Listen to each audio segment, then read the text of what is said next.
Welcome to DGT Live. I'm your host, Johnny Walker. I'm Dead Guy Ty. I'm Tony Walters. Oh, Tony Walters is joining us today. Welcome, sir. Thanks for taking time out from the busy RAD world. You have been on fire lately, sir. I have been really busy. Thanks for having me on, though. I like shows like this. I was saying that before we aired. I get to just come on, hang out, leave, go home, not have to worry about it. It's great. I love it. I want to do more shows like this. All right. Well, don't tempt me with a good time, girl. Tyler, thanks for coming on, like usual. Of course. Thanks for having me. All right. And as you know, in true DGT fashion, I've also brought my own special guest to the party. Today, I brought with me the Scuttlebutt. This is the Hoptopia Imperial India Pale Ale. This one's also from Northwest Brewing, or not Northwest Brewing, but Northwest Beverages, rather. So my boy Brian hooked that one up, sampled me out some beer from them. So I'm excited about that one. DGT, what are you drinking? All right. Sorry to disappoint you, but I did come a little normal today. I didn't really have time to get anything too crazy, so I just have Tap Room number 21 Session IPA. It's 6.3 ABV, and it's Tap Room Brewery out of Rochester, New York. Wow. So in the States, but still pretty far away. And did you bring a special guest with you tonight, Tony? Oh, yeah, definitely. I have a Milwaukee brew here that is just superb, if you will. The classic Pabst Blue Ribbon. Oh, damn. And we lost Tony. Oh, man. You're a brave man, sir. That's actually my go-to beer. It really is. Unless I drink a lot of craft stuff, but I completely forgot about the whole beer segment of your show today. And I was like, well, I got PBR in the fridge. That will work. There you go. Nice. All right. Well, gentlemen, cheers to another episode.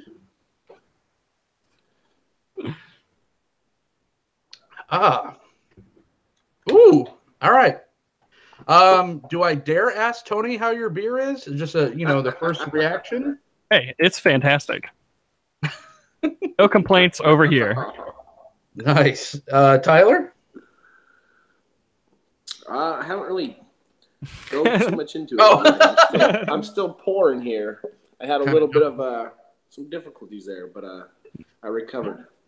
Well, the Hoptopia is pretty sweet. Imperial Double IPA. This is from Everett, Washington, which is literally like 10 minutes from my house, which is nice that something of this quality is actually right here.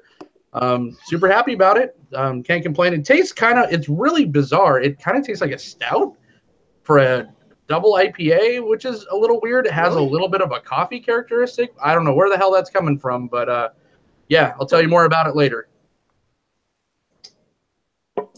Interesting. Yeah, so I have the Session IPA, and it tastes pretty session-y. I don't know. I have to sip on a little bit longer and be able to evaluate it better. All right, perfect. So, gentlemen, I have called the Avengers together, so to speak, because we are not talking about the greater MCU, but we are going to do kind of a 2018 preview of the upcoming slate of Marvel shows on Netflix. So, we have talked about this before. Tyler and I, we attempted to do a Punisher show. Again, Jay from Classic Clicks. I'm sorry how that one turned out, but it was a show. But yeah, so, we talked about it. We're both, obviously, I think all three of us are huge fans of the Punisher that just came out. So just like a quick, we won't recap the entire series and stuff like that. But Tony, what's your thoughts? Kind of rank them. Do you, obviously you follow all this. I mean, you're a pretty big comic fan. I know you sell comics at your store. But yeah, do you have a favorite? Do you have a least favorite of the series so far? I think for me, my favorite is still Daredevil season 1 is still probably my favorite, but the Punisher is like just even with that. The Punisher could be my favorite out of them all. It's back and forth. I like Daredevil because it started the whole thing, and then it also there's just the fight choreography within the first season of Daredevil is just fantastic. But I would say those two kind of tied for first, then Daredevil season 2, then Luke Cage probably, then the Defenders. Then I'd go Jessica Jones and then Iron Fist. Iron Fist is garbage. But that's, I guess people have debated me on that before. But I'm excited, though, for Jessica Jones season 2 because I thought that her character was a lot stronger in the Defenders. So I am excited to see where she goes. And same with Iron Fist as well. I am excited to see where he goes. I thought he was handled better in the Defenders than he was in his solo series. So sure. Tyler, do you kind of have your favorites and your least favorites? Yeah, well, I agree with Tony. I really loved Daredevil. I really enjoyed Punisher as well, but I just think Daredevil was just one small step above. But I think I'm alone so far with the Iron Fist. To me, Iron Fist goes right after Punisher. I enjoyed Iron Fist. Wow. I thought it was good. Yeah. But like I said, I think I'm alone. So far, everybody that we've had on the show disagrees with me, but I enjoyed it. Jessica Jones was dead last by far. I wanted to stab myself during that entire that entire season. It was awful. If it wasn't for David Tennant, I'd probably feel the same way. That's fair. And just a real quick rundown. I think Daredevil season 2 was my favorite. I would say probably Punisher after that, Daredevil season 1 after that. Then I would go Jessica Jones, Luke Cage, Defenders, and Iron Fist. I'm sorry, Tyler, you are alone. Iron Fist was complete dog shit. I mean, Colleen Wing, I really liked her character a lot. She was the best part of that entire series, and she was arguably one of the best parts of the Defenders. But Luke Cage was great. The first half was great, and then it just completely took a nosedive. Jessica Jones, pacing issues and everything, but oh my God, David Tennant, like you said, is electric. But I did like Kristen Ritter. I did like her performance quite a bit. Yeah, I think she's great as the character. I just wish that her character would have done more within the series. I felt like her arc just wasn't as strong as it could have been. I just felt like she was very much the same character throughout it. Even though her character goes through an arc, I felt like her personality didn't necessarily represent the arc that her character was given. But it's fine. I like her as the character. I think she does a great job. It's just I feel like the writing could have been a little bit better on that one. But I enjoy David Tennant in that. I think he was incredible to watch. So that's the only reason, the only saving grace of that. But Luke Cage, I put kind of further on my list, but I love Luke Cage too. I mean, I absolutely loved that season. That was, I might even put that above like Daredevil season 2, probably. Like I could go that high with that one. I really enjoyed Luke Cage a lot for the majority of it. There's the middle of Luke Cage it starts to kind of fall flat, but I feel like it picks up pretty much after Cottonmouth dies. I was like, like after Cottonmouth dies, I was just like, I don't know. Like I loved his character so much, but by the end of it, I felt like it redeemed itself for me. So, and I love the soundtrack. The soundtrack is amazing. Oh yeah, absolutely. Luke Cage. That's good. Yeah, no, I like Luke Cage too. It just wasn't as good as my Iron Fist. See, no, it was not. Iron Fist was like, part like old like kung fu flick, part comic book show, and I grew up watching a lot of old kung fu and martial arts flicks, and so I don't know, I really like that part of it, I guess, but that's the martial arts nerd in me. Well, I don't want to argue because this isn't a debate on what's better or whatever. But no, you're wrong, John. Yeah, you're dead ass wrong, Tyler. No, but the fights for being that kung fu show, the fights were so much better in Daredevil and the other series or the other shows, in my opinion. Like just the the hallway scenes and the staircase scene in Daredevil were just like kind of groundbreaking.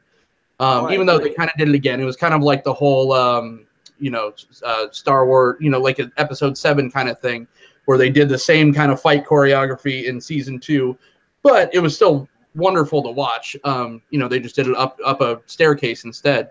I hate that staircase scene a lot. Did you really? I love the hallway scene in season 1. I think the staircase scene is cheap and it's done with a lot of CG to cut the cuts together. They're not like, it's not all in one single shot like the season 1 is. I just felt like they tried to do the same thing but didn't quite hit the mark that they had set. I don't know. That's just me being nitpicky though. I love the scene. It's just not as good. It just doesn't stand up, I feel like, to the other ones, but I don't know. I get nitpicky with that stuff. Fair enough. And so we'll just kind of go into, so what is coming out this year is Daredevil season 3, Jessica Jones season 2, Luke Cage season 2, which is what I've been reading, kind of a Heroes for Hire. It's going to be a Luke Cage standalone show, but it is going to have Finn Jones as Iron Fist in there quite a bit. It's going to be kind of a buddy cop season, from what I've been told. And then also Punisher season 2 will be filming this year, just not being released this year. So let's just start off by talking about, since we're already kind of talking Luke Cage, the second season's coming out. We talked about the first season. Like it was, Cottonmouth was electric, but Alfie Woodard, she was pretty incredible too. And she was a holdover character, hopefully, that we will see in this season as well. So I am excited to see Finn Jones. Well, I'm not excited to see Finn Jones because I just think the casting's terrible. But I'm excited to see Iron Fist and him do kind of a buddy up, because that was one of the brighter spots of the Defenders, even though Defenders was kind of a mess in my opinion, was seeing the chemistry between those two. So, what are you guys most excited about as far as the Luke Cage thing? And talk as much shit as Finn Jones as you guys want.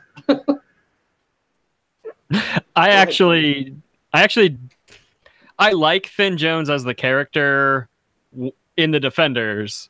Like I did not care for him at all in the Iron Fist, standalone series, but in the Defenders, I felt like his chemistry with I forget the actor's name that plays Luke Cage, but Michael Coulter. Yeah, those two characters on screen together, I felt like have really good chemistry, and I feel like a buddy cop series with those two in it will work. Like, I loved the way that they fight with each other. I like how he uses Luke Cage as a shield. I love all of that. I think that works really, really well, and that excites me for the season. And then also, I'm probably even more excited to see Misty Knight with a robotic arm. I think that's going to be pretty awesome, too. I'm very excited for that. And I think it's going to be... I'm just going to call it. I'm thinking they're going to go with the Hammer Corp on the arm, and it's not going to be done by Tony Stark. It's not going to be a Stark Industries arm. It'll be a Hammer Corp arm, because that's the tech industry they've been using in the shows the whole time, like from Iron Man 2. Which is funny too, because it's an Iron Man property. It's like, if you're going to use Hammer, why not just use Stark, right? Right. But I think they'll stick with Hammer. Well, I don't know. They might go Stark since she's a hero, because Hammer's been notorious for the whole. Like that's what all the enemies are using, are Hammer tech. So maybe they'll go Stark, but I got my money on Hammer. But yeah, I'm really excited for Misty Knight, because I really like her character a lot, even though she annoyed me a lot in the Defenders. I think that her character was great in Luke Cage, but they just didn't give her enough to do in the Defenders. They just made her like annoying and just, why do you got to go out and do these things? Why can't you just sit off to the side the whole time? The same thing they did with Foggy and Karen in the Defenders as well. They're the same thing. Why do you gotta go fight crime? Why can't you just be a lawyer? It's annoying. Super annoying. I told one of the people that I work with today that I'm like, yeah, I do a podcast. We're talking about, I had that awkward, like, I work with you, so I don't want to tell you what I really do at night kind of. But nevertheless, we kind of got into it, and he's just like, I hated Karen. Like, I never really even talked to this guy, besides tonight. And I hope he's not watching this, because now it would be totally awkward. But he said, I don't understand Karen's kind of story arc, because, she with Matt and Daredevil, she's just like, I can't talk to you anymore ever again because you go out and beat up people. But yet she is just like almost has a romantic connection with Frank Castle. So I don't know. I just thought that was kind of an interesting commentary with a gentleman that I don't usually say two words to. So Tyler, off of my rant, but talk about Luke Cage. What are you excited about?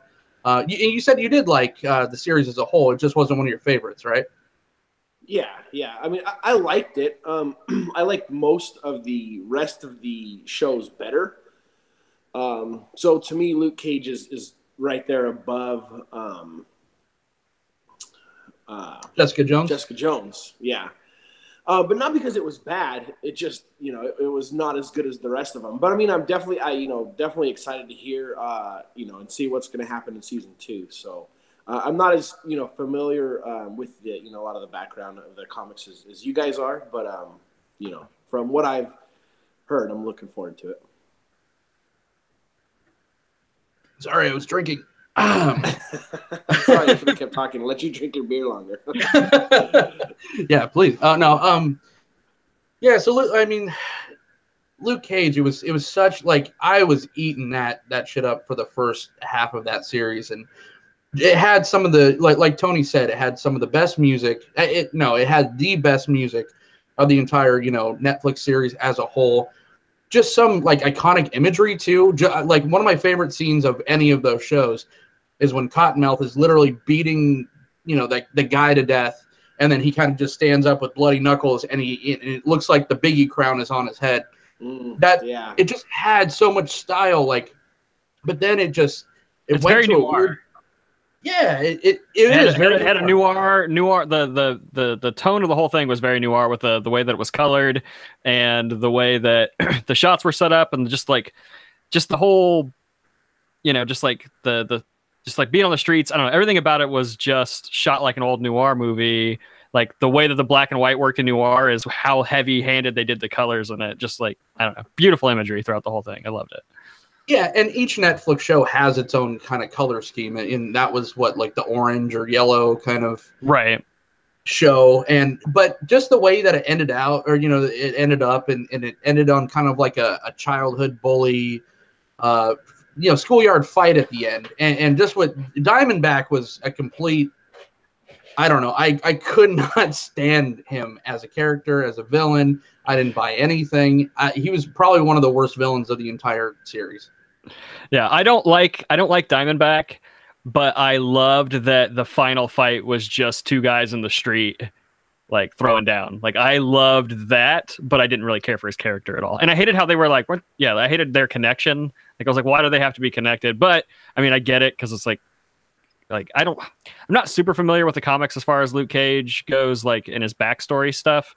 So I don't know if that connection is like the reason it's there is because it's from the comics, but I just felt like that could have been like why did they have to be connected? But it's fine. I mean, I just enjoyed the fact that it was just two guys thrown down the street, and I don't know, it was just perfect fit. It was fitting for Luke Cage, like just for that character.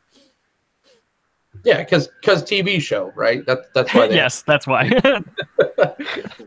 All right, talking about now. Let's shift focus to Tyler's favorite of the entire, connection, the Defender series, for lack of a better term, and that's Jessica Jones.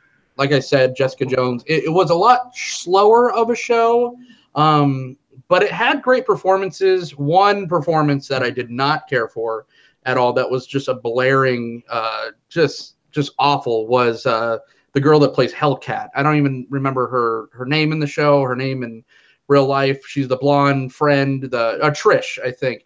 I cannot stand her. Yeah, she was obnoxious. And it's just, I don't know, the whole time that I couldn't wait for that season to end. I'm just sitting there watching it. I'm like, I'm like, I was like Marshawn Lynch, like I'm just here so I won't get fined. Like, I'm just, just want to watch it, get it over with so I know what's going on and I can see and I can take from it to the next, Marvel show. But it was just awful. I think it was just flat. It was just, it just, I don't know. I wanted to cut myself. You didn't like her as a character at all? I liked what I didn't mind her as a character. I liked her as a character. But the show itself, that whole freaking season, there was bits and pieces that caught my attention, but for the most part, I was just bored to death watching it.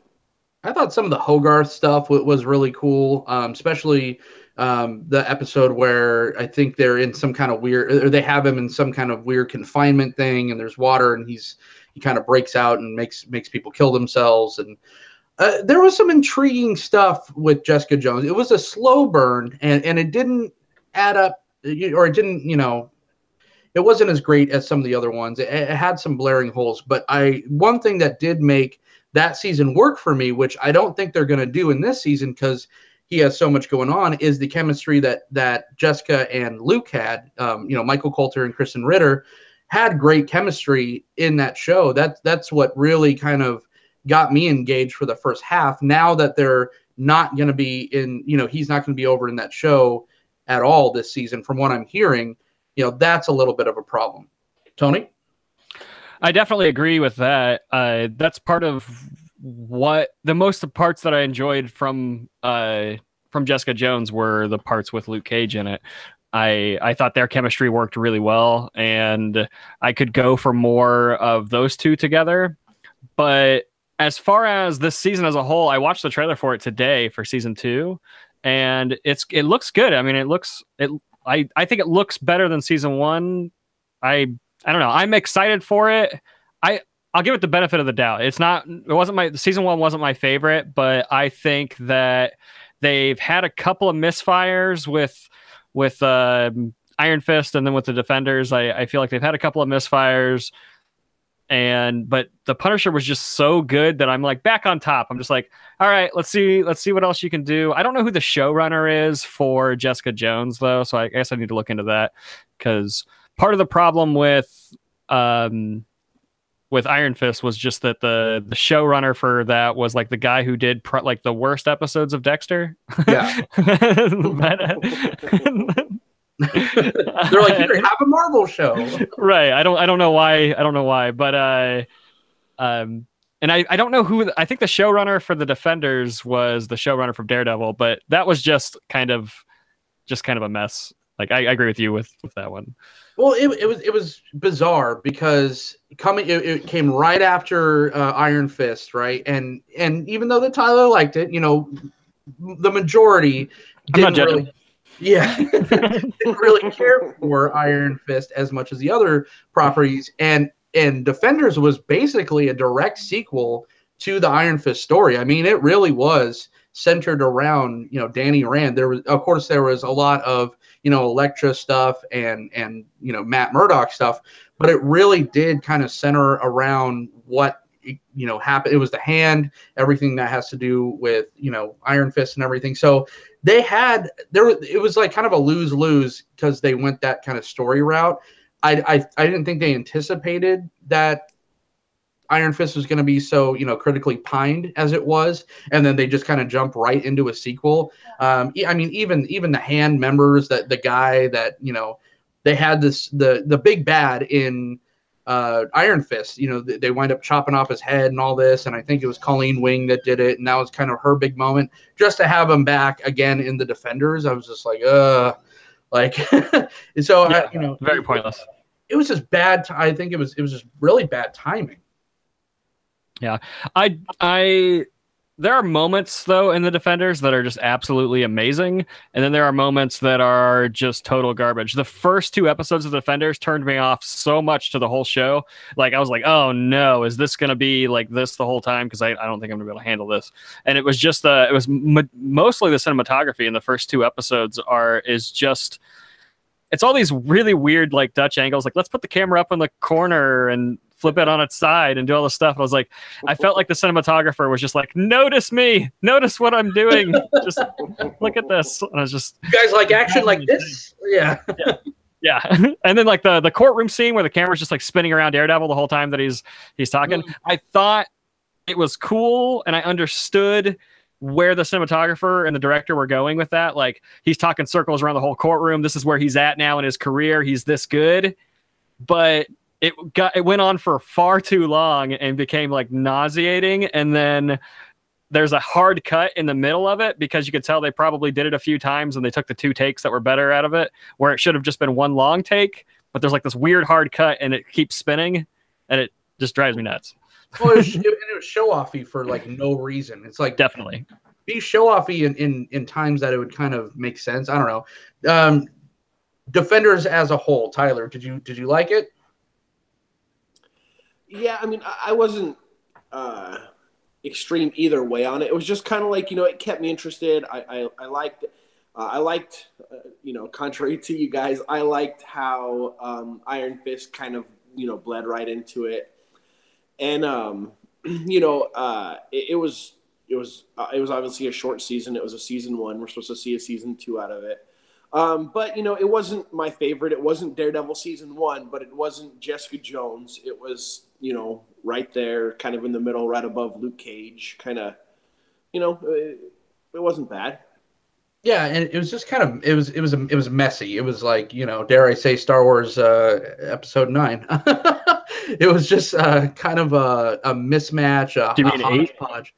Oh yeah. Well, I just assume, right? I could disagree.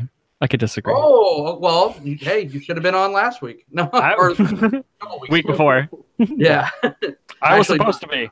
Yeah, true. It's better that way. We're gonna do more Star Wars shows, so don't worry. But I just Defenders it had too much going on. Like you said, it had some great things. Sigourney Weaver was so good. But again, she got the Cottonmouth treatment.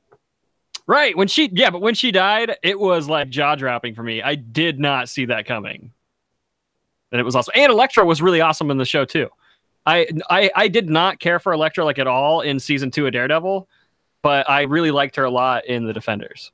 I feel exactly the opposite. I thought she was a little bit annoying in Defenders, and I loved her character in Daredevil season 2. Nice. That's all right. I liked Elektra throughout the whole thing. for all my point, I'm just gonna sit and argue with you guys the entire time tonight. No, but like Daredevil season 2, like with Elektra, like one of the best scenes, is when they're kind of infiltrating the office party, so to speak, and they're just kind of having to fight and pretend to be a couple. And I just thought I dug that scene. And there was a lot of those cool little moments. The chemistry between Charlie Cox and whatever her name is, it is probably the best chemistry on any of these shows, in my opinion, at least.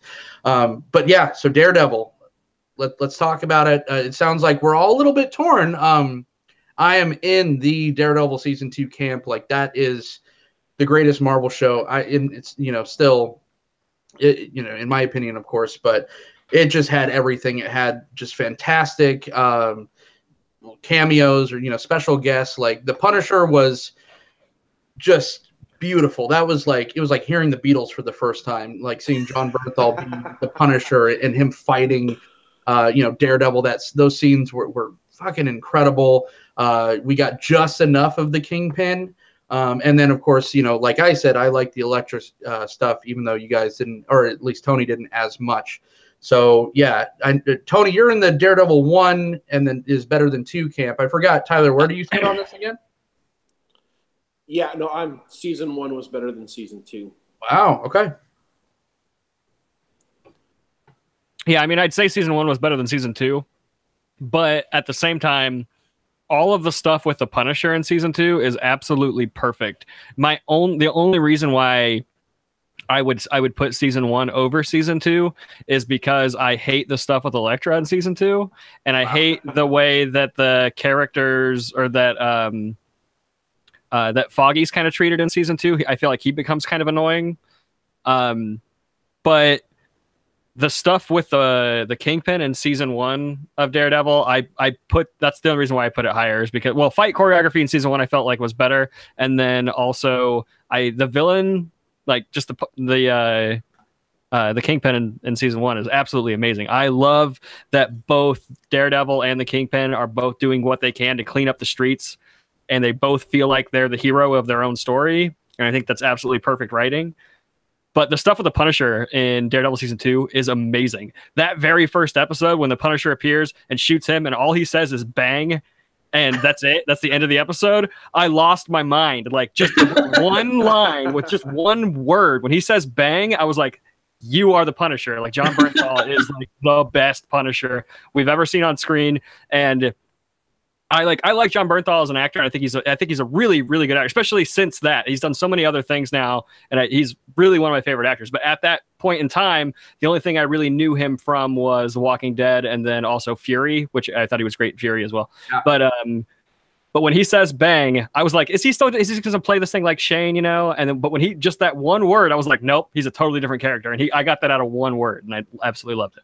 And I loved that the first half of the season is as the Punisher is the bad guy, and then after he gets put in jail, and then the spin on it when now Matt Murdock has to help him and save him. I loved all that. It was very good writing. It's just the Elektra stuff that totally kills it for me. What did you hate about the Elektra stuff so much? I don't buy into their chemistry. I think that her I hate the back and forth of it all, and I just it's the chemistry thing. I think I don't buy into the two characters, like their romance, and I felt like her story there's a lot of exposition involved and a lot of stick talking, and I could do without a lot of that. Like, too much stick. Yes, and I like the character of Stick, but it's just I don't know. I was just over it. Every time they were together on screen, I just wanted them to go back to like Matt Murdock in the courtroom with the Punisher and all that stuff. I just wanted to see where that was going. Like, I could care less what was going on with Elektra. And then like her dying in the end, I was like, I mean, everybody knows she's coming back. I don't know. I didn't care. Same thing with the Defenders, with Matt Murdock dying in the end. They should not have shown him alive at the end of that season. They should have just let it go. Oh yeah. Super annoying. Yeah, I agree. Do you have the same issues, or do you have anything else to add on on Daredevil season 1 and 2, the comparison? I don't know. I don't have the same issues. I agree with the fact that they shouldn't have showed that. They shouldn't have showed him laying. What was he like, laying in a church or something like that? Then when they showed that he was still alive, I don't think they should have showed that. But to me, I don't know, man. Season 1 was just phenomenal. The Kingpin was what's his name? What was his name? Vincent D'Onofrio. Yes, Vincent D'Onofrio did just an amazing job. I don't think anyone could have played that character even close to as good as he played it. And just like Tony mentioned that they were both cleaning up the streets in their own ways. I mean, Tony said it perfectly, and they're both the heroes, and they're both fighting against each other. I thought it was just perfect. It was so great. And season 2 was also really good. Not really much complaints on my part. Foggy was real, like the annoying leechy girlfriend that you like wanted to get rid of. It's like, dude, just shut up. Yeah, and talk about ancillary characters. This kind of whole entire sweeping seasons of these shows have a lot of these connective tissues, and I was super bummed that there was no night nurse in the Punisher. First off, that was a huge kick in the nuts for me. I was too, actually. That's one of my few disappointments. But at the same time, I feel like the writing in the Punisher was just, I mean, it's great, so great overall but I was waiting for her to show up the whole time. Or at least a night nurse. Didn't have to be Rosario Dawson, right? It didn't have to be her, but because they've established another one too, right? Isn't there 2 night nurses now established on?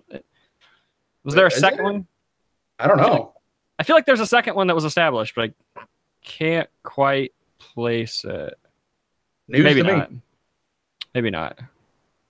Because I know that there's 3 in the comics. There are 3 night nurses in the comics. Oh yeah, in the comics. Yeah. Absolutely. In the comics there's 3, but I was thinking that they placed that they had established a second one on the show, but I can't, or at least that fans thought she might be the second night nurse, but I can't remember who it was. yeah, it's just she kind of has become the Stan Lee, of these Yeah. Marvel shows, and she's great. Like it always makes sense. Probably my least favorite part in Iron Fist, but I digress. But yeah, and Karen, I loved seeing her in The Punisher. She gave that show just a little bit of a bleeding heart, which we could all feel for the character of Frank Castle, of course, but he just, I mean, this is going to turn into a Punisher review, but I didn't get a chance to talk last time we talked Punisher. So just I love that he fucking Walter Whited everyone at the end, where he basically said, yeah, this would have probably been me whether my family got killed or not. And that was just such like a powerful moment where it's just like, that's just Frank Castle. And he didn't have, at first he's like, oh, my family revenge, blah, blah, blah. But yeah, he probably still would have been doing this crazy ass shit because of how he was conditioned, what he had to go through. Which I have to say, I was a little bit disappointed that he didn't even make the smallest of cameos in the Defenders, because I think it would have fit in a way. I don't know. I'm okay with him not making a cameo in the Defenders. I felt like where he left off in Daredevil, I felt like it was too soon for him to just come right back. I like that he didn't, because I don't know. I thought that the Punisher itself was so powerful the way that it was. I only have one issue with the Punisher that I can think of, and that's the character of Billy Russo. Not his character. His character is great. My problem with it is that the show decides to treat him like a good guy and then have this twist that he's a bad guy, when the whole time you're watching, like, that guy's a bad guy. like you just he's a bad guy from the beginning. Like, you're way too pretty for the show. You're the bad guy. Like, yeah, you're like, that's what they tell me though. I'm way too pretty for this show. But that's it. My only thing was the twist reveal on his character, and then also the big bad guy kind of. I can't think of that guy's character's name, like the general dude. The one with the bad eye, right? Yeah. That guy, like when they're trying to figure out who Agent Orange is the whole time, it's like, clearly, man, like clearly it's the guy who was like the biggest asshole to you back then, the guy you punched in the face. That's the guy. Like shouldn't you know that? when he's like, oh, I wonder who Agent Orange is, and you got to go through all the guys in his group. It's like, duh, it's that guy. Yeah, it was pretty obvious, and the biggest blaring thing for me in The Punisher was just the acting of the woman that played Agent Madani. I hated the Madani character. Oh, right. Everything they did with Billy Russo, I loved. I ate it up. I love, because if they just, my argument is, if they just went comic book Jigsaw, then it just would have been comic book Jigsaw, and we would have seen that.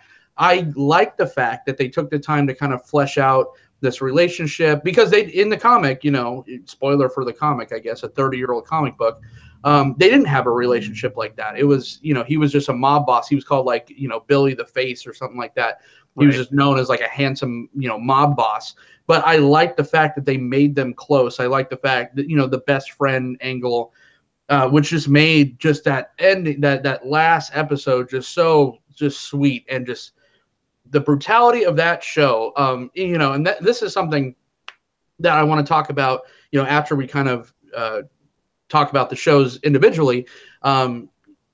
For all intents and purposes, The Punisher is a Disney show. So, there was no silencing of brutality. There was no kind of, you felt every single, centimeter of broken glass that Frank scraped Billy's face on, and we saw it, and it was gorgeous. But we'll talk about that in a little bit. But yeah, so Daredevil season 3 is coming. So Tyler, oh yeah, I forgot that's what we were talking about. Yeah, I know. The most ranting ever, right? So Tyler, Daredevil season 3.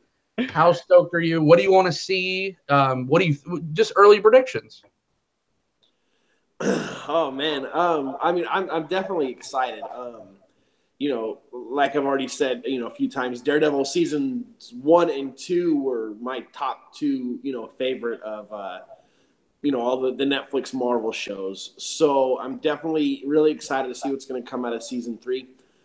I don't really know what to expect. As far as predictions, I don't know. Obviously, at some point, Matt's going to, recover from whatever, injuries he sustained when that building collapsed on him. I'm assuming we're going to see, more from Karen Page and Foggy. Hopefully Foggy stops being the leechy, annoying girlfriend. And, I don't know. We'll see. I'm excited for it, though. So is there, before I go to you, I'm going to ask this question to you, Tony. Is Bullseye going to be, are we going to see Bullseye? Ooh, that's a good question. I mean, heck, why not? That'd be cool. In all honesty, I don't really know what to expect out of Daredevil season 3 either. I have this weird feeling that Daredevil season 3 might open with Iron Fist as the new protector of the city. I think that because that's kind of how the Defenders ended, was like They're setting up kind of like Iron Fist to actually wear the mask, which they need to give him a damn mask so that somebody cooler than him can do all the action. But like that's why Charlie Cox is awesome, is because he gets to wear a mask and somebody else can fight for him. But I think that they're kind of set. They might be setting that up a little bit. So I think that you might see some Iron Fist in Daredevil season 3 as well, which I'd be cool with. I'd be totally all right with that. But I think Bullseye would be awesome. I would like to see more of the Kingpin.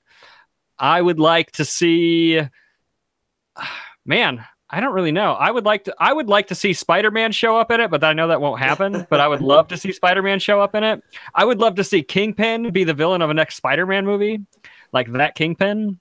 I'd love that. I know that the movies in the show don't really cross ever, but because they're ran by two different people, and Kevin Feige said a million times that they will never cross. But we also thought they wouldn't buy 20th Century Fox, and they just did. So, it's wherever the money's at this point, right? Right. But I would love to see Spider-Man just in one episode. It would be that would be pretty amazing just to see, no pun intended on the amazing. But it would be pretty, spectacular even. But I would love to see, because Spider-Man and Daredevil team up all the time in the comics and on the cartoon series and everything, because they're both in New York. It'd be cool to see that happen. But yeah, Bullseye for sure, man. Totally. That's a good point. I didn't even think about it because I try to block out the Ben Affleck movie so much, but Bullseye, as far as comic book Bullseye, I would love to see comic book Bullseye with the suit and everything. I would love to see that on the show. I think that would be cool because we haven't seen Daredevil take on a villain that's in a costume yet. Like that. The punter, or Luke Cage, with Diamondback, took on, he was in his comic book kind of version almost of that suit. So it would be cool to see Daredevil take on another masked person. It'd be cool. Yeah. And I think for sure it's just my kind of predictions is I think it's going to be another Kingpin heavy season. I just think that he's just too rich of a character to not use, even though and I don't think they're going to do it, and this is kind of a 2019 prediction for the next Punisher series, because Kingpin is a huge Punisher villain as well. I would love to see Kingpin, that Kingpin predominantly featured as the Punishers, because they had that back and forth in the prison, right? They Kingpin beat the shit out of Frank. Totally. While they were in prison. That scene is just fantastic. I would love to see him be prominent, or at least featured a little bit in the next Punisher series. I think the next Punisher series is going to be more about the Nucci family, which I'm totally stoked for. But yeah, just going back to those ancillary characters, you guys mentioned Foggy. Foggy is such a throwaway character. I know he's important to Matt Murdock's overall story. I could care less. I can't stop seeing that guy. He's the actor from Idle Hands, if you remember that horrible movie? Totally. Dude, that movie's great. I absolutely love that movie. I love that movie. I love that actor. He's also in The Butterfly Effect. He's great in that too. That's a great movie too. It's a really good movie. Yeah, that is a good one. I think Tyler and I might have seen Idle Hands in the theater together. I think we might have. Yeah, I think that was freshman year, right? Yeah, maybe. Freshman year, freshman or sophomore year. Oh boy, Devin. Idle Hands is great. Yeah, Devin Sawa is awesome as well. I go for some more Devin Sawa in my life. Let me tell you. Devin Sawa would like a little more Devin Sawa in his life at this point. This is true. Actually, he does a lot of movies. Actually, he does a lot of just like B horror movies and stuff. But he does a lot of them. He really, yeah. Good for him. Maybe we'll see him in Dolly Deadly 3. maybe. So Foggy trash. I don't like Foggy. Karen. I love her arc. They have an opportunity to really do a big, Karen Page arc from the comic. She has a disgusting kind of story that happens to her, kind of a nasty backstory, which they still could do. She kind of turns out to be kind of like a crackhead, a hooker, and all this stuff, which I don't know if they will, because they kind of gave her a lot of Ben. Dude, she's the editor of a newspaper now. Like, yeah, because anybody can do that. That's fine with no college experience, no nothing. You can totally just start working for a newspaper. Right. She was a paralegal and just transferred right over to reporting. Yeah. Yeah. Why not? Yeah, why not? It's the comic book world. Everybody works for newspapers and comic books. That's true. And then my favorite character, like the kind of connective tissue, is the character of Turk, which he did make a cameo in The Punisher. Who's Turk? Yeah, I'm not remembering who that is. Is he Jessica Jones? He's the weapons dealer. Oh, yeah. He did. He was in he was in The Punisher too, right? Yeah. Frank Castle. Yeah. Right. No, he was in Luke Cage, right? He was established in Luke Cage? Well, no, he had his biggest part in Luke Cage, but he actually debuted in Daredevil season 1. He's just the guy that is always getting shook down for information. Every one of our good guys is always just beating the shit out of this poor guy. Yeah. All right. So you said, John, you're expecting to see more of Turk in Daredevil season 3? Oh no, I'm just saying I liked his character. Just talking about the ancillary characters, just people that we're seeing. But yeah, Daredevil season 3. I think it's going to be a huge Kingpin thing. I think it's going to be that would be cool, Tony. Like you said, that Iron Fist is kind of taking the mantle, and maybe it's going to be. Because the best parts of season 1, or at least some really great parts of Daredevil season 1, at least to me, is when he's wearing kind of the robber's bridegroom kind of, get up, and he has like the blind man mask on. Maybe he will just be, the first couple of episodes is going to be him, kind of sitting back watching Danny kind of assume the mantle of Daredevil until, either Danny gets into so much trouble or, something happens where he just kind of has to come out of the shadows and come back to life, so to speak. So that is very interesting. Maybe Bullseye will find, some way to capture Danny or something like that. And that's going to be the thing because Kingpin hired him or something like that. So it's just like this, I'm just eating it up. I'm so, like you said, I'm so excited for what comes next because they wrote some bad checks with the Defenders and Iron Fist, in my opinion. But they won it all back with the Punisher. So I'm completely excited for all of these, all of the shows coming out in 2018. Ooh, I just was doing a quick Google search for Punisher villains, like trying to spark my memory here. What about Tombstone? Ooh, I used to have his Marvel Series 2 comic card. Tombstone could be a cool villain. Like, they don't have to go the full Tombstone, but just as a mob boss, I think Tombstone could work pretty well. It'd be cool. as long as he doesn't get the Amazing Spider-Man 2 Rhino treatment, right? As long as he doesn't say, "I'm the Tombstone, bitch." Just like that, huh? Well, yeah, that's pretty much how Paul Giamatti did it, right? You know, and Paul Giamatti's so great and was just so wasted in that movie. Terrible. He just got off of filming Sideways 2, from what I heard. Yeah. That's a wine joke.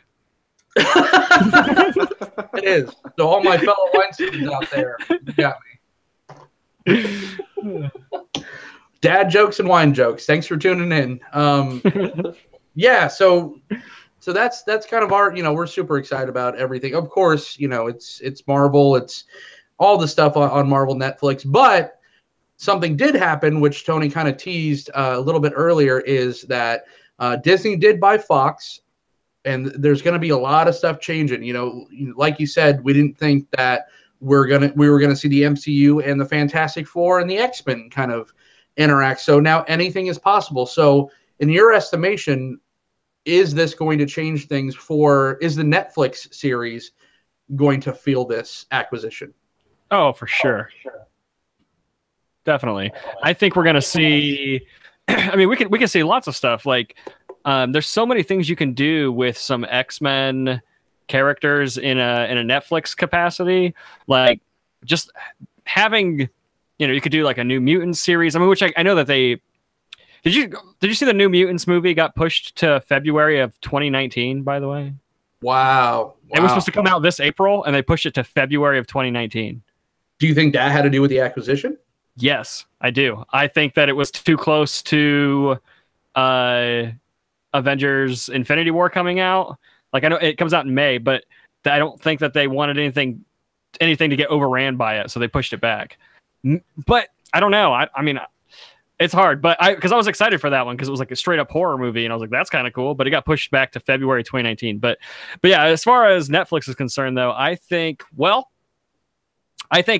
isn't going to see any of it because Disney is pulling out of Netflix, and all of these shows are only under contract for the next 2 years, I think. And then I think all of the Netflix Marvel shows are getting pulled from Netflix, and they will be on their Disney streaming service. So I don't think Netflix as a whole is going to see anything from like Fantastic Four or X-Men. But I think that there's a lot of potential in the X-Men universe outside of the straight up X-Men and X-Force to do things on Netflix. I think you could introduce, or at least just introduce random mutants and things into New York alongside Daredevil and everybody else.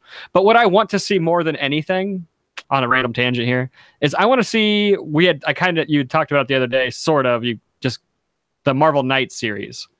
Right. I want to see Daredevil, and I want to see Daredevil stand next to Blade and Ghost Rider on Netflix. And Moon Knight. Moon Knight. Yes, Everyone and Moon Knight. And Moon Knight. I want to see these characters, and even Elektra has been part of the Marvel Knights before.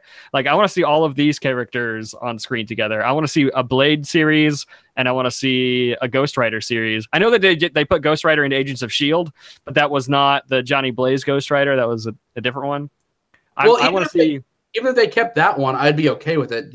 Keep that actor. He actually did a fantastic job, and I think is what kept that whole series on life support.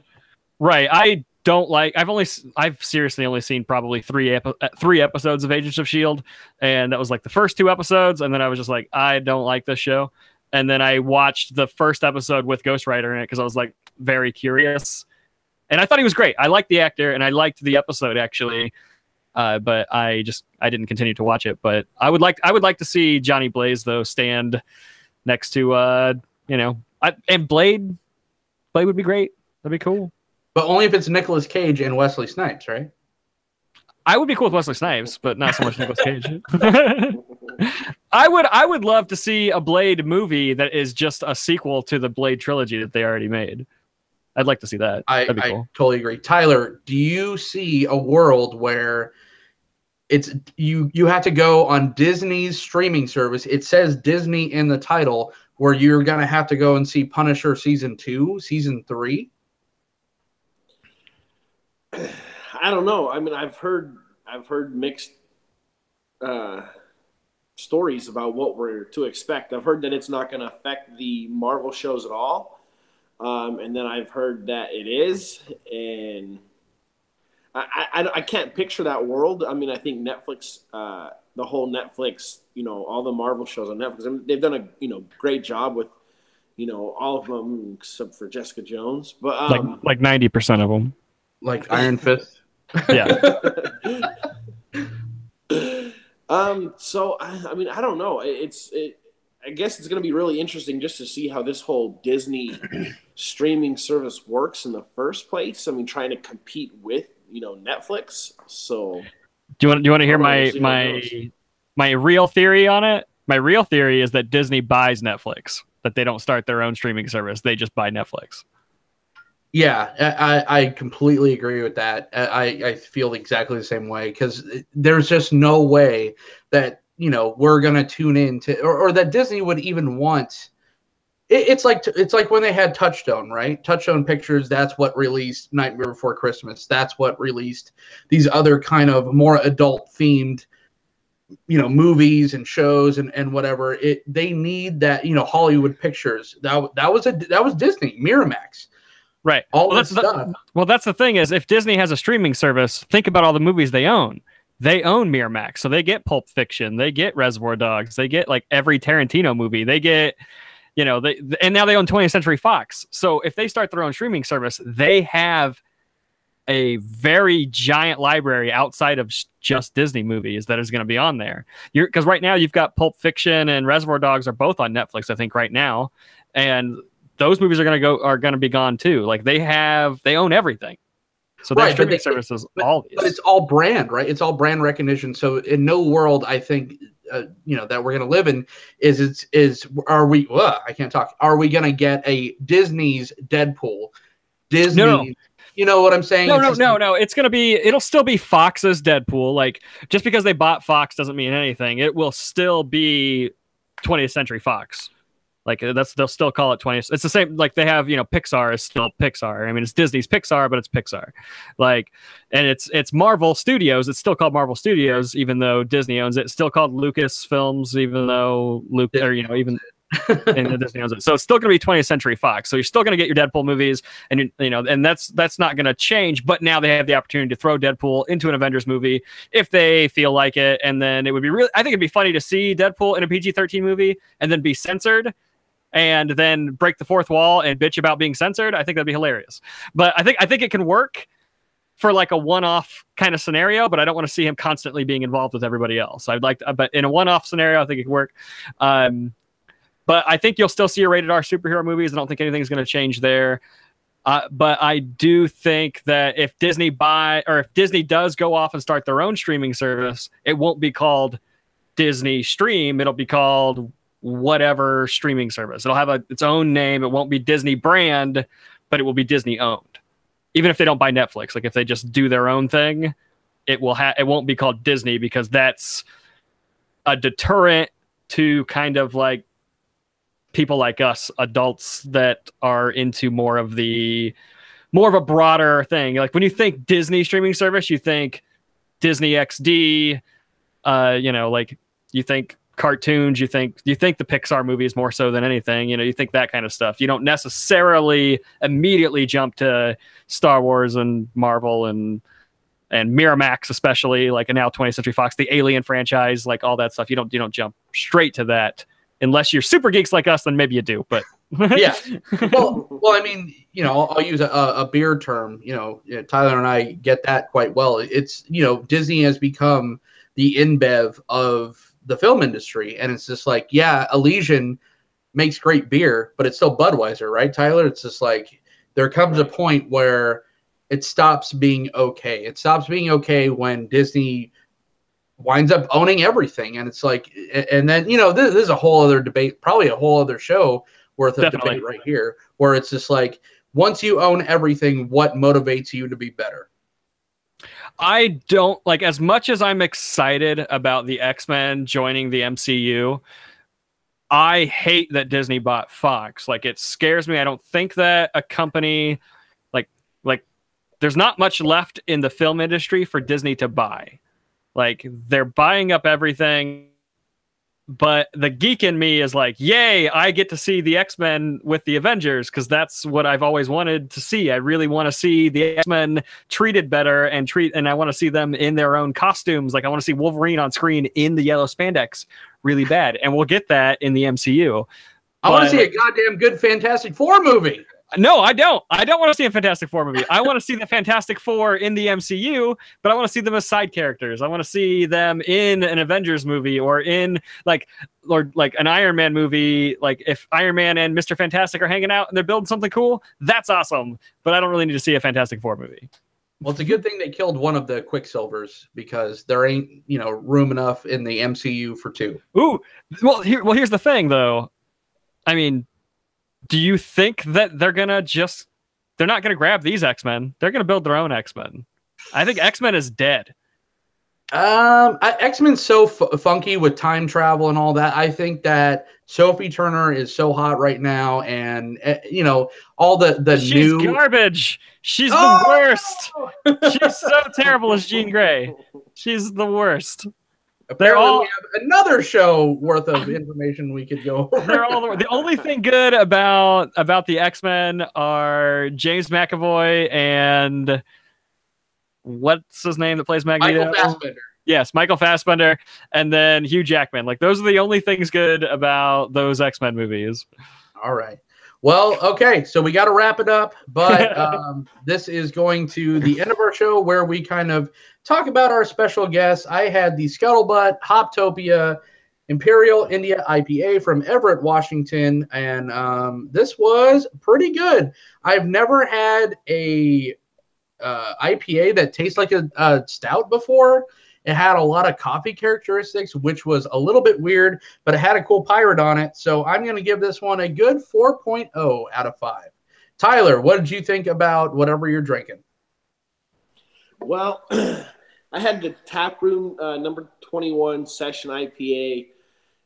It says it's a session, but it really just tasted like a Pilsner. Yeah, it didn't really have any pininess or hoppiness to it. It was just kind of, it was okay. I'm going to have to give it a 3.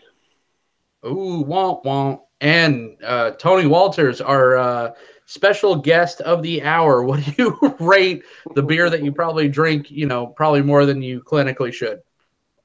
I'm on beer number 2. And I just want to say that this is America's best beer in 1893.